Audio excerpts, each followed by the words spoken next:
Bonjour à tous, bonjour à toutes. Alors, je vais faire une petite présentation. Éric Dénat, je suis écuyer du Cadre Noir, formateur et entraîneur auprès des deuxièmes années qui préparent le DEGEPS sports équestres. Et avant d'arriver au cadre, j'ai tenu un club dans la région d'Ussel, en Corrèze, pendant une douzaine d'années. Et j'ai toujours formé mes élèves et mes chevaux avec cette discipline de rigueur, le hunter. Et puisque au départ, je suis cavalier de complet, ensuite j'ai fait une partie dressage, et ensuite je me suis vraiment spécialisé en saut d'obstacle parce que j'avais de bons chevaux.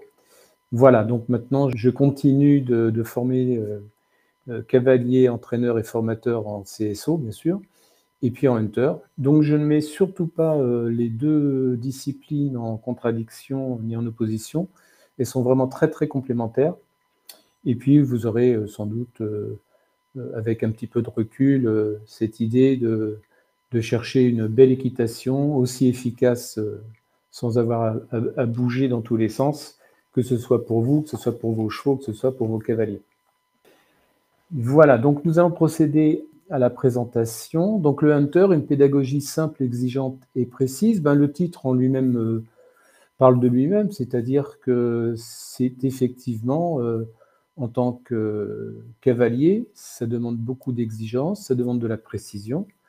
Et puis pour les entraîneurs, pour les formateurs, c'est une pédagogie tout de même assez simple, sans être simpliste, hein, c'est pas du tout le propos, mais c'est quelque chose de relativement simple et qu'on va décrire par la suite.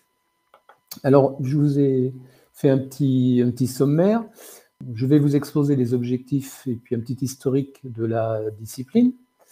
Ensuite, nous parlerons des différentes épreuves hunter et leurs critères d'évaluation, comme il peut y avoir en d'autres disciplines. Il y a les épreuves hunter équitation, où sont évalués le cheval et le cavalier, le couple. Et puis les épreuves de style et les épreuves de jeunes chevaux, où on regarde surtout le modèle du cheval, sa façon de sauter. Bien sûr, il y a une incidence de la part des actions du cavalier, mais c'est le cheval qui est prioritairement évalué. Et puis en troisième partie, sur la formation des cavaliers et des chevaux de hunter. Pour commencer, les objectifs, c'est pour vous dire que la pratique du hunter est une discipline de formation à l'obstacle, tant pour les chevaux que pour les cavaliers. Alors, elle demande des chevaux dressés, bien sûr, au modèle harmonieux, aux allures régulières, montés par des cavaliers efficaces, mais discrets dans leur emploi des aides. C'est une discipline qui demande quand même de la rigueur et de la précision dans la pratique, et elle est évaluée en compétition avec des critères précis, notés par les juges. Donc on verra à la fin de la présentation sur les différentes grilles d'évaluation que vous pouvez... tout le monde peut s'en servir, puisque c'est surtout pas un papier qui est caché. Vous le trouvez sur le site de la Fédé, et c'est une vraie bonne aide d'observation et aussi de contrat que vous passez entre le jury et vous, ou votre entraîneur et votre cheval. Alors, un petit peu d'histoire. Je sais que certains d'entre vous adorent l'histoire. Donc, le terme hunter, pour ceux qui ne le savent pas, ça provient du verbe anglais to hunt, du verbe chasser. Effectivement, cette discipline est issue de la chasse à courre à la fin du 19e, notamment chez les anglo-saxons. Les anglo-saxons qui montaient des chevaux capables de sauter des obstacles naturels, tout en maintenant de la régularité et du contrôle dans les allures. Les Américains, en fait, voulaient entraîner pendant l'année leurs chevaux de field hunter, qui étaient voués à la chasse au renard et où on saute les obstacles. Et par la suite, les nobles ont organisé des rencontres entre eux pour à la fois maintenir des chevaux en condition hors période de chasse, mais aussi pour comparer l'élégance de leurs chevaux et leur pratique à franchir des obstacles naturels. Donc ils se regroupaient et puis avec la petite tasse de thé, ils s'entrejugeaient, si je puis dire. En fait, la philosophie anglo-saxonne de la chasse à courre, elle est basée sur le cheval. On chasse pour monter à cheval et non pas le contraire, comme en Europe. Donc la chasse a donc un aspect social et esthétique. C'est primordial chez eux. Et à la fois dans la tenue, mais aussi dans la beauté et le toilettage du cheval. Au début du XXe, les concours deviennent populaires et le hunter devient dans les années 30 une discipline à part entière. Dans les années 50, les épreuves tiennent compte du style et du modèle du cheval, ainsi que de l'efficacité discrète du cavalier. Alors le hunter trouve sa voie aux USA et son évolution est par la suite basée sur des épreuves jugées avec des critères qui permettent d'évaluer avec précision les chevaux et les cavaliers. Il faut savoir qu'aux USA, le hunter, c'est la base de l'équitation d'obstacles. Tous les cavaliers doivent débuter par cette discipline. En Allemagne, c'est la voltige. Aux États-Unis, c'est le hunter.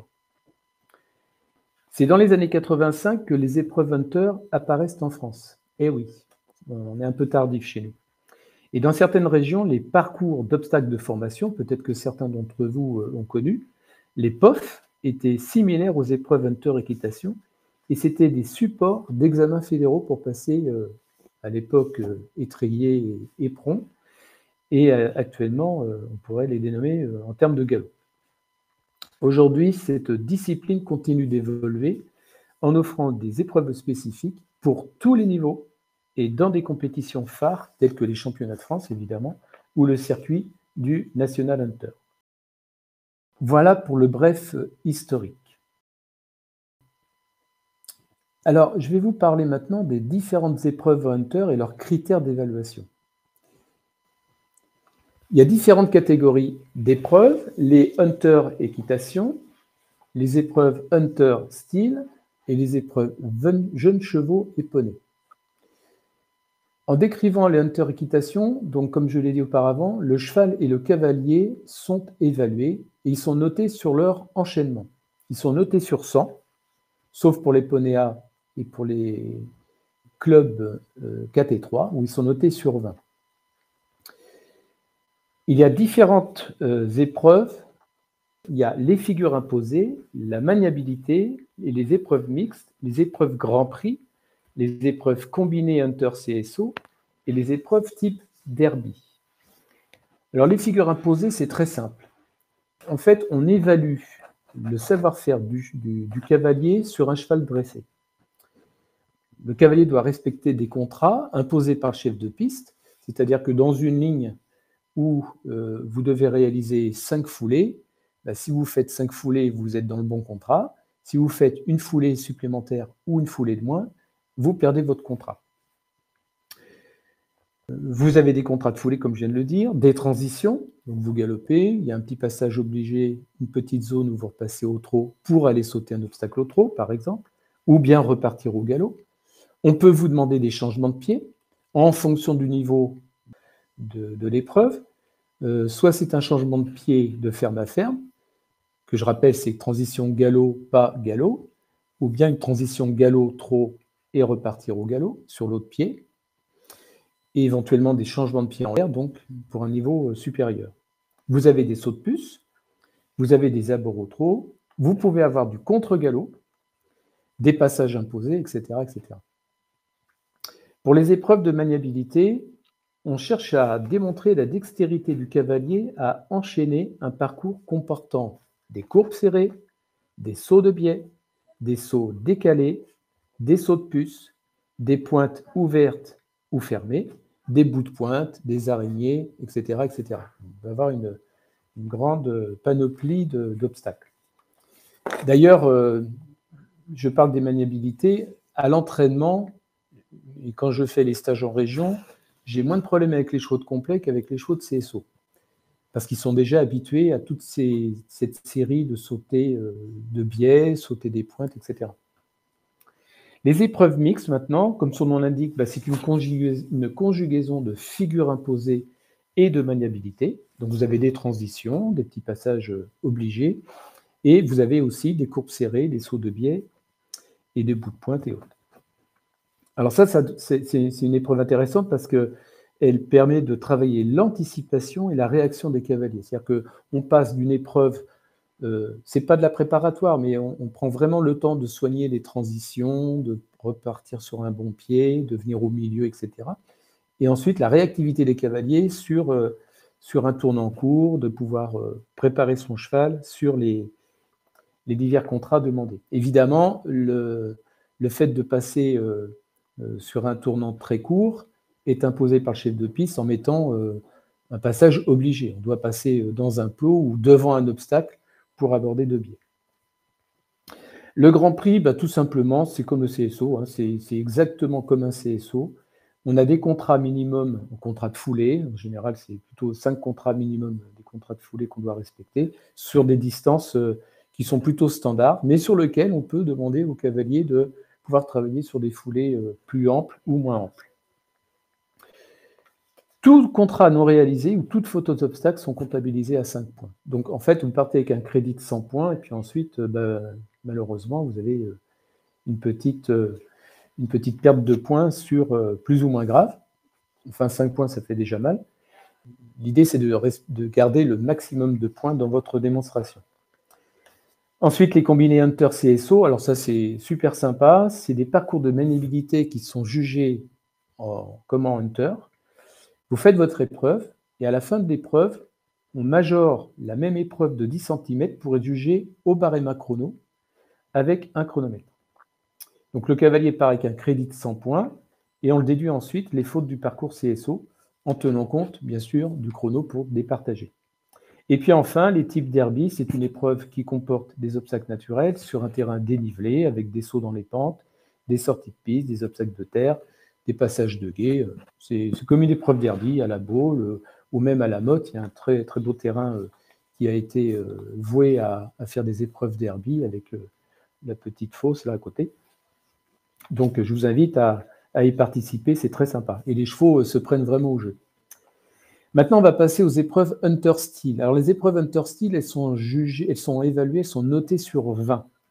C'est assez simple, en fait, c'est un parcours, les tracés sont assez simples, ils sont plutôt sur du 8 de chiffres, c'est de la ligne droite, et on peut avoir quelques petites courbes pour aller d'un obstacle à l'autre. Aucun contrat de foulée n'est imposé, c'est-à-dire que la distance, le cavalier peut s'approprier la distance pour que vous puissiez montrer la même fréquence, la même régularité dans l'allure, la même foulée dans la ligne. C'est-à-dire que la première foulée égale la deuxième, la troisième, la quatrième et la cinquième. Si la cinquième est un petit peu plus courte ou trop près de l'obstacle, vous perdez des petits points. Si vous êtes beaucoup trop grand, vous perdez des petits points. Donc c'est sur une ligne, moi ça m'est arrivé avec un cheval qui n'avait pas d'amplitude, enfin qui n'avait pas assez d'amplitude, plutôt que de faire 5 grandes foulées qu'il avait du mal à faire pour lui demander le grand écart, et bien simplement je resserrais ma foulée en préparation pour obtenir 6 foulées égales. Il faut savoir que ces obstacles-là, ils sont composés de 3 plans. Ils sont massifs, garnis et montants. Et ils sont plus ou moins larges. Les distances, elles sont établies en avançant. C'est-à-dire en CSO, 22 mètres sont placés du dernier plan de l'obstacle au premier plan, alors qu'en Hunter, les 22 mètres sont placés du dernier plan de l'obstacle jusqu'à la barre de pied de l'obstacle suivant. Donc ça fait un petit peu plus, on recherche vraiment, vous voyez, l'équitation d'extérieur avec des chevaux qui sont dans un galop très très ample avec une très grande, un aspect très longitudinal, très horizontal. Et puis enfin, les jeunes chevaux et les jeunes poneys, alors c'est exactement, c'est du Hunter Style, sauf que là, ils sont notés bien sûr sur 20, et la seule différence, c'est qu'ils sont primés, c'est-à-dire qu'ils ont une deuxième prime s'ils ont une note supérieure ou égale à 14 et inférieure à 16, et ils ont une première prime si la note est supérieure ou égale à 16. Ça leur permet d'avoir des points, et ces points leur permettent d'accéder à la finale de Fontainebleau. Je pense que tout le monde connaît la grande semaine de Fontainebleau, et il y a ces épreuves-là pour les jeunes chevaux qui sont en fin de formation dans leur année. Les points communs à toutes les épreuves, il faut savoir qu'il n'y a pas de ligne de départ, ça c'est le règlement, il n'y a pas de ligne de départ, pas de ligne d'arrivée, il n'y a pas de fanion, il n'y a pas de chrono. Hormis, s'il y a un championnat, on peut rajouter des épreuves un peu spécifiques, mais ça c'est les grandes lignes. Le départ, en fait, c'est le cercle de départ et le cercle d'arrivée. Vous faites un cercle d'environ 15 mètres, et là-dessus, un seul cercle, hein, le deuxième est déjà, vous êtes pénalisé, mais un seul cercle de départ, et vous abordez votre parcours en maintenant, comme vous le voyez sur la diapo, un bon tracé. Il faut vraiment commencer et finir le tracé. On cherche à venir au milieu de chaque obstacle, avec un cheval qui est cadencé depuis son cercle de départ, qui reste régulier, avec des abords précis. Donc toujours pareil, un petit peu trop près, un peu trop grand, on perd des petits points. On cherche la rectitude dans les lignes, on cherche de l'incurvation. Si ce n'est pas de l'incurvation, un léger pli à l'intérieur, plutôt que de tourner avec un pli à l'extérieur. Et bien évidemment, est évaluée l'attitude et le fonctionnement du cavalier. On cherche une attitude et un fonctionnement du cavalier en attitude, ce qu'on appelle l'équilibre 2 points. C'est-à-dire que l'assiette est sortie de la selle. Le cavalier doit pouvoir faire son parcours en équilibre 2 points tout le long. Il peut se rapprocher de sa selle en 2,5 points, c'est-à-dire au niveau de l'assiette qui se rapproche, et éventuellement 3 points dans les combinaisons, mais vraiment, faut vraiment rester très très discret. L'idée, c'est de rester dans une équitation très légère. Voilà pour les grandes lignes, pour tout ce qui est commun aux épreuves. Et bien évidemment, on cherche un cheval, à présenter un cheval toiletté, natté, une tenue de cavalier plutôt sobre. D'ailleurs, le pantalon blanc est à proscrire. On cherche plutôt une équitation sobre dans l'ensemble, sans faire le défilé de mode, bien évidemment. Parce que des fois, on voit des cavaliers qui sont allés au magasin en se disant « Tiens, je vais faire du hunter. » Ah bah oui, il faut être dans telle tenue. Et alors là, ils vous sortent le dernier modèle de chez Gucci. Et puis là, c'est... Mais non, restez sobre, quelque chose de discret et de très joli. Le harnachement, bien évidemment, adapté au cheval, propre. Et puis le bord également. Et les enraînements. Alors les enraînements, il n'y en a pas en fait. Le seul enraînement qui est autorisé, c'est la martingale fixe. Voilà. Donc quand vous êtes en épreuve, c'est ou pas d'enraînement ou martingale fixe, point barre. Donc je vous l'ai dit, pour les spécificités du hunter, bah, je vous l'ai dit, hein, sur les figures imposées, les contrats de foulée, donc je ne vais pas y revenir, puisque je vous l'ai déjà annoncé. Alors là, je vous ai mis de mon collègue Philippe Juvin, qui est chef de piste comme moi sur les épreuves à Saumur du championnat des enseignants en 2022.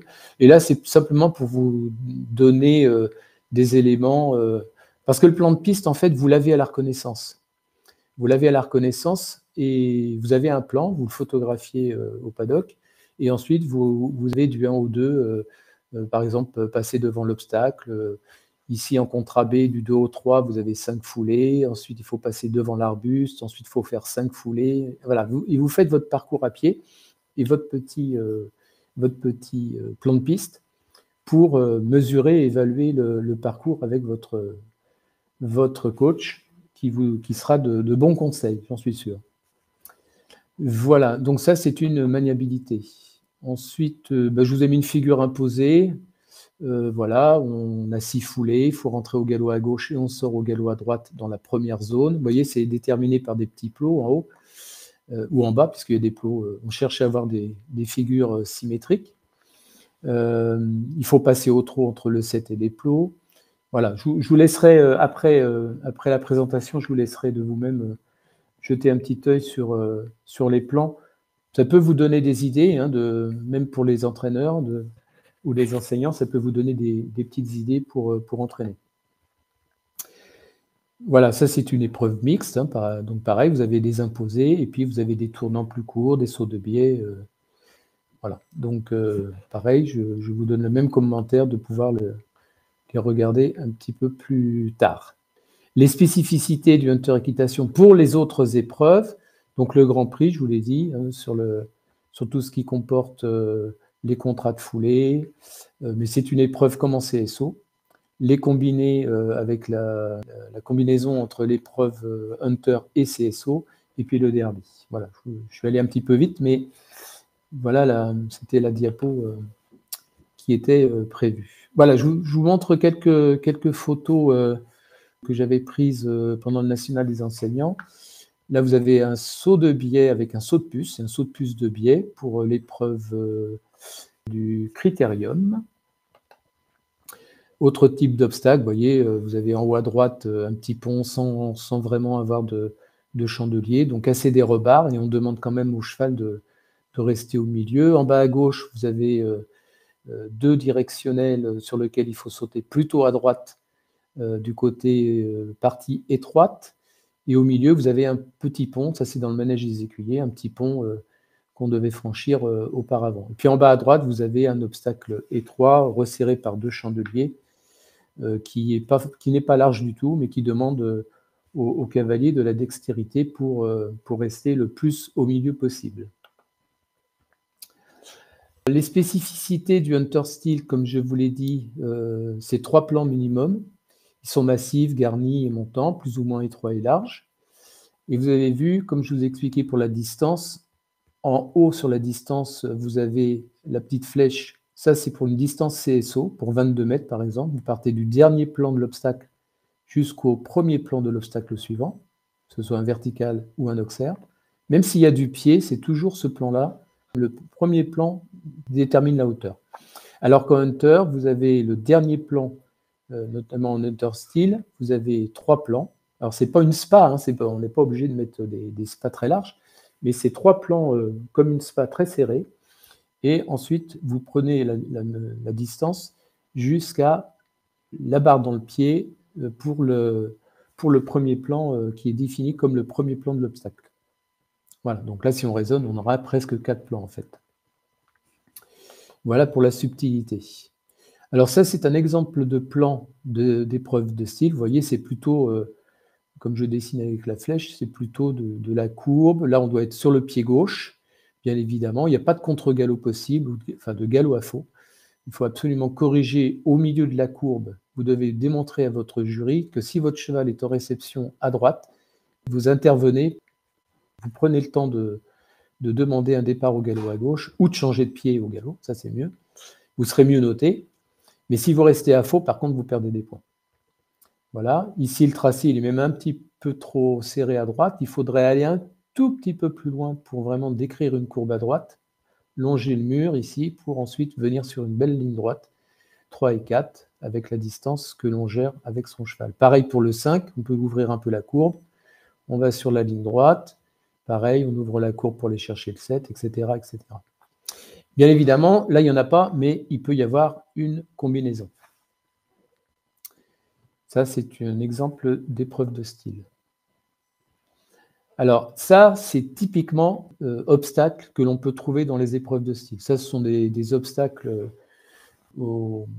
organisés par le club de Vierzon. Il y a un très, très beau concours là-bas. Il faut y aller parce que c'est vraiment très, très beau. C'est fait avec beaucoup de qualité.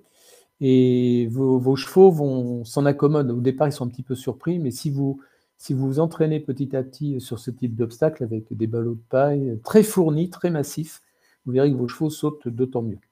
Alors s'ils s'arrêtent, on les éduque, hein, il faut leur apprendre. Vous voyez, ça c'est un autre exemple d'obstacle de style. Voilà, très massif. En général, on n'a pas de front vraiment étroit. On a des fronts vraiment larges. Concernant la formation des cavaliers et des chevaux. Alors, je fais appel aux entraîneurs, aux enseignants, mais je trouve que c'est très très bien s'il y a des cavaliers amateurs ou qui cherchent à se former sur cette discipline-là, de prendre en considération cette valeur pédagogique. C'est-à-dire qu'on cherche l'harmonie, on cherche le calme et on recherche le bien-être. C'est-à-dire qu'on n'est pas là à bousculer, à éperonner dans tous les sens. Donc on cherche vraiment quelque chose de très harmonieux, c'est le terme, je pense, le plus approprié. C'est une base indispensable hein, pour préparer les disciplines que sont le CSO et le CCE. Pour moi, c'est une école de dressage pour former les chevaux à la compète, et c'est une école de savoir-faire chez le cavalier. On cherche les automatismes, l'anticipation, les réactions, la coordination, la discrétion des ailes, la fluidité, et on cherche aussi à s'améliorer dans l'équilibre, dans l'attitude et dans le fonctionnement juste. Concernant les chevaux à l'entraînement, le premier avantage que je vois apparaître dans la construction des dispositifs et des obstacles, ça demande une approche simple, pédagogique et attrayante. En fait, c'est vachement amusant de faire du hunter à la maison. Et le cheval, comme le cavalier, doit apprendre quelque chose dans l'évolution de sa carrière. Les soubassements, les sauts de puce, les diverses combinaisons sont autant de difficultés qui sont intégrées dans la technique des couples lorsque ceux-là sont régulièrement gymnastiqués. En compétition, la couleur des obstacles, les panneaux publicitaires, l'ambiance de la compétition sont autant de facteurs qui permettent d'aguerrir les couples dans les disciplines de saut. Mais la décoration florale, les obstacles très garnis, massifs, regardants de type naturel sont particuliers aux épreuves Hunter et rappellent la chasse. Si vous allez sur YouTube et que vous faites Hunter aux États-Unis, vous verrez que ce ne sont que des obstacles comme ça. Donc le Hunter est une des meilleures écoles dans l'apprentissage du saut. Il a également une part d'éducation du cavalier en termes de propreté, de toilettage, de soins et de sobriété. Un écart d'ailleurs de présentation et ou de toilettage est sanctionné en compétition. De même, les embouchures ou enraînements ne sont pas autorisés ou réglementés, comme je vous l'ai dit auparavant. Donc, je vous parlais des grilles Hunter. Voilà, vous les trouverez donc sur le site de la fédération. Ce sont des supports qui permettent au juge de déterminer le cavalier qui a la meilleure attitude et qui, par son niveau d'équitation et sa dextérité, est le plus apte à résoudre avec précision, justesse et discrétion les difficultés techniques imposées dans l'enchaînement des parcours. Par ailleurs, ces grilles permettent à l'entraînement ou dans une formation d'enseignant de travailler sur des observables précis. Moi, je m'en sers, je ne vous le cache pas, quand je fais des formations d'enseignants ou d'entraîneurs, je m'en sers, ou quand ils préparent un diplôme, pour leur donner des éléments beaucoup plus précis dans l'observation. Donc les grilles d'évaluation sont remises aux concurrents, bien sûr, à l'issue des épreuves, comme en dressage. Et c'est un véritable outil de travail, car il y a des critères qui sont notés avec des commentaires du jury, et qui permettent ensuite de travailler pour la compétition suivante. Voilà, donc je vous invite à aller jeter un petit œil. Alors si on retient les points essentiels, le Hunter consiste à enchaîner un parcours d'obstacles avec la plus grande harmonie possible. Et les compétitions de Hunter, équitation, pour but de juger l'attitude, le niveau d'équitation et l'emploi des aides. Les compétitions de Hunter Style et les jeunes chevaux ont pour but de juger le modèle, la locomotion, le comportement, la technique et le style à l'obstacle du poney ou du cheval. C'est une discipline de rigueur qui demande de la précision, prenant le temps de faire autant les choses simples que les plus complexes. Voilà, donc pour en savoir plus, je vous laisse vous rapprocher du règlement fédéral que vous trouverez sur le site de la Fédé et du règlement Hunter que vous trouvez sur le site de la Société hippique française pour les 4 à 6 ans. Voilà, j'en ai quasiment terminé. Je voulais juste finir par une petite illustration pour vous montrer. Je vais vous montrer une cavalière en CSO. Voilà, alors là on est en CSO. Vous allez voir cette illustration. Voilà, donc ah bah, elle va vite. Ça c'est sûr qu'elle va vite avec beaucoup d'imprécision. Voilà, et on essaye de sauter tant bien que mal. Voilà, là on tourne comme on peut. Voilà, un petit peu de retard. Donc, si vous prenez des éléments d'observation de la cavalière, on voit beaucoup en fait, on ne voit pas le cheval. On voit qu'il galope, il a l'air un peu bousculé. Mais par contre, on voit beaucoup la cavalière qui veut gagner l'épreuve au chrono. Voilà, alors là, on est en épreuve Hunter équitation. C'est en train de charger. Voilà.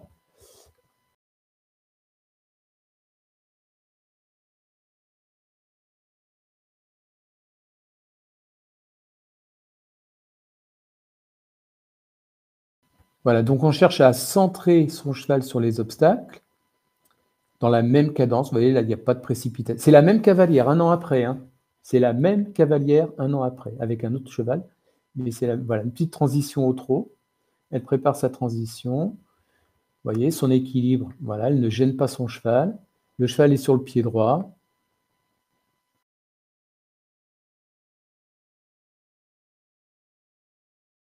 Ah, il est reparti.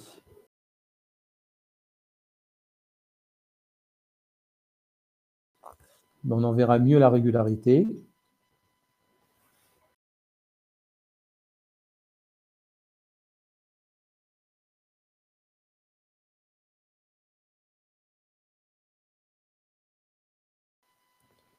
Voilà, ce qui est important, c'est de voir qu'elle fait son contrat de foulée. Vous voyez, c'est des épreuves quand même tout à fait abordables. Les auxerres ne sont pas démesurés.